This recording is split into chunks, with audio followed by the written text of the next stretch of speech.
We come from the University of Cuenca. We are part of GS project here. Bob and John Hopkins University is what we are working together with them. And we try to present a real important topic.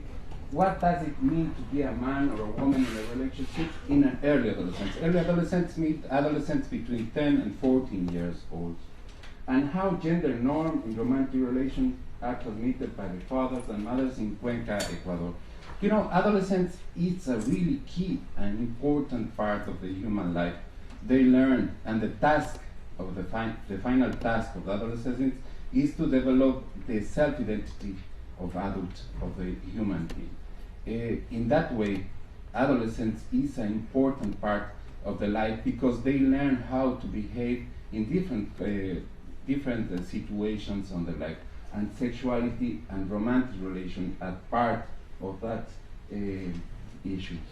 So they learn also how to behave in sexual and reproductive health. And sexual and reproductive health in our country, I think it's almost around all the countries, is a public health problem to different things. For example, in my country, maternal mortality is really high. 1 of each 10 mothers that comes from adolescent mothers. Newborn mortality is really high in our country. 2 of each 10 newborns come from adolescent mothers. STDs is a high problem also in Ecuador. Every year we have 5,000 new cases of HIV each year. So more than half of the new cases of HIV come from young persons between 20 and 29 years old. Teenage pregnancy, we have the highest rates in Latin America. We have 49,000 new adolescent pregnancies each year. And also that's a problem because when you have early pregnancy, we think that's a door for the poverty. For each child that a woman has, it reduces in 2 years the possibility of continuous studies in high school, for example. And for each child that has a woman, it reduces in 30% the incomes from the family. So we are looking for determinants in sexual behavior. And we saw that, many articles say that gender socialization, it's how roles are assumed by adolescents. It has a great influence in them because they're experimenting a great corporal change. So behavior, if you tell the adolescent in that stage how to behave, they really assume the role really hard for them. And obviously that reflects in sexual onset and sexual behavior. In average in our country, in our city, a conservative city, the average of sexual onset is 15 years. So how gender norms are learned, that's the task of GS. GS suggests that there are many factors that influence the gender norms or the gender beliefs in adolescents. One is a macro, it's community factors, then family factors, school factors, peer factors, individual factors. We will focus in family factors now, how they influence in sexual and reproductive health. Also, gender beliefs are really close linked with mental health, violence, healthy and sexual and reproductive health, sexual health, and education. We try to find with GS commonalities in these behaviors so we could be more able to reduce path or determinant in sexual and reproductive health. So the objectives of that study is to explore how gender norms is transmitted by fathers and mothers to their sons and daughters, and what it means to be a man or a woman in a relationship. The methodology of this study is a qualitative study, was made in 6 urban parishes of Cuenca. 58 deep interview was made, 11 girls, 18 boys, between 11 and 13 years old. There were also 23 mothers and 6 parents involved in that study. In the case of adolescents, were Venn diagram and narrative used to explore this issue. You can see the diagram. It's the poor neighborhoods that is in the outside part of my city, Cuenca, Ecuador. And from the narratives, we have reached some commonalities and so important commonalities that we found and we have to present in this study. Communication between parents and children, negative consequences of having a sentimental affective sexual relation, that means relationship in early adolescence. How to behave in romantic relationships. About communication. Mostly of the parents consider that it's important to talk about sexuality at home, but only 2 of them have spoken openly with their adolescents. So they consider that information is important, but the communication doesn't flow as good as they wish. For example, maybe sexuality is important. For now, we can see different things. It's not like before. So they see changes in the society. They see changes that then they believe it's important to talk about the children, but they usually don't. That's it, a mommy in Cuenca.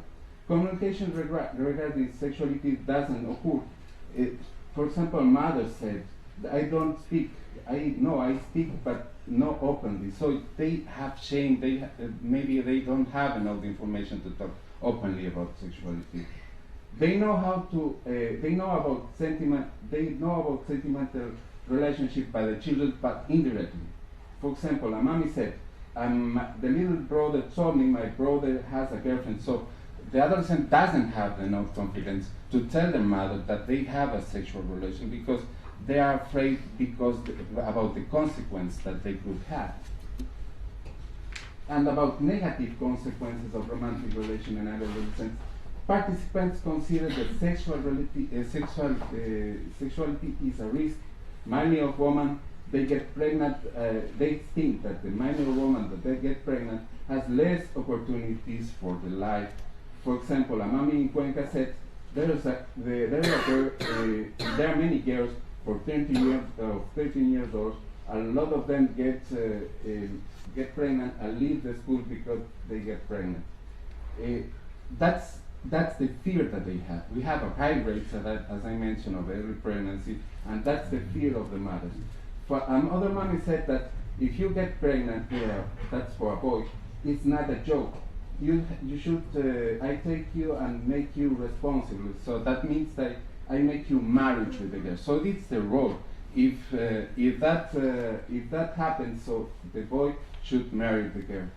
The fear is submitted by the mother because they were adolescent mother. No, we have high rates now, and in the past we have higher rates.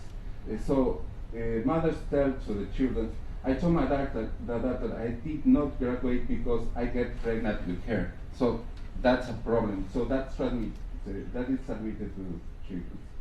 Negative consequences also is sometimes parents' reaction could be bad and leads to lack communication about romantic relations. So they don't admit, they think that the sexual romantic relation is a risk.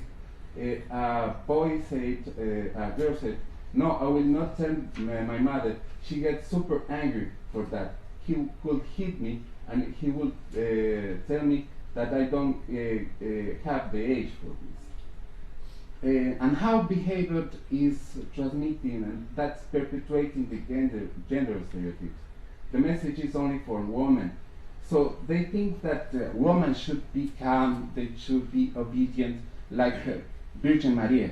So we have a high rates of Catholicism in the city. So they tell you can have friends, you can play with them, but you don't ask, you should have to respect because your body is sacred. On the other hand, boys, the parents said that boys try to seduce women because they have more sexual desires, and it could lie to women. Because, for example, a sentence that Daddy said, because he does not want you, she just wants you to make funny of you. The proof of love, that means have sexual relations, doesn't exist. That only wants to have sex with a woman. So that's an stereotype of behavior between women and men. And at least women should behave according habits to be accepted. So that means I teach my daughter to cook and to how to become her like she should behave in a house like a man with a man. So that's machismo, and they tell that the woman should learn to cook, learn to do houses, because otherwise they can be beaten by their husband.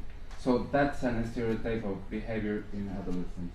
In conclusion, parents transmit traditional gender norms to their children that perpetuate gender inequities and romantic relations. And they even justify intimate partner violence because the behavior should be learned how it is in the traditional way. Gender norms state that fathers are in charge of productive roles and mothers in charge of reproductive roles. So they should only be obedient and behave like Virgin Maria. That's machismo and Marianismo. The speech fits also in machismo and Marianismo, as I said. So I can go longer. I have a lot of data of that because of time. Christine will kill me. But thank you so much for your attention.